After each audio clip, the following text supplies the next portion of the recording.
My father had a curate back in South Africa who used to say that if anybody decided to play "The Lord's My Shepherd" at my funeral, I'm not coming. And I have to say I kind of had to agree with the man too, in that the 23rd Psalm, "The Lord's my shepherd," whether it's said, whether it's sung, whether we just have music, is almost overplayed in a lot of ways. Almost every single funeral planning I do involves a conversation around the 23rd Psalm.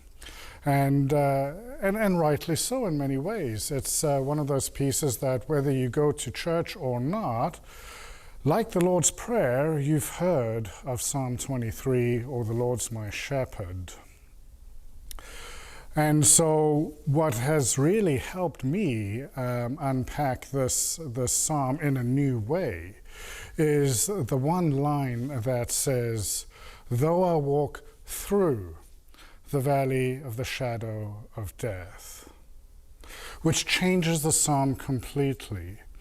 At face value, we have a psalm that has really a Pollyanna view of heaven and the world. We have lush green pastures, crystal clear water, everything is perfect and wonderful and bliss, and we know that life really isn't like that. Life is messy, it's complicated, it's full of hurt, sadness, anxiety, as well as great moments of awe and joy and wonder.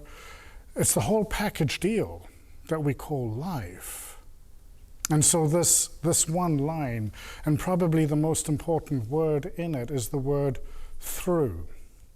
Though we walk through the valley of the shadow of death, means that all the messiness of life is not the end. Death is not the final end. Rather, life, an abundant life with God, is our goal, is what happens through the resurrection.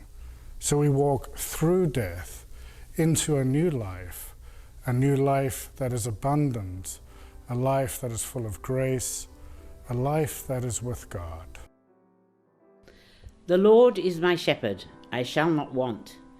He maketh me to lie down in green pastures, he leadeth me beside the still waters.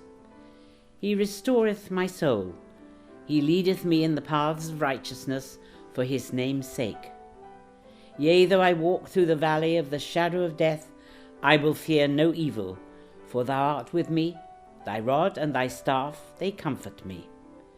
Thou preparest a table before me in the presence of mine enemies. Thou anointest my head with oil, my cup runneth over. Surely goodness and mercy shall follow me all the days of my life, and I will dwell in the house of the Lord forever.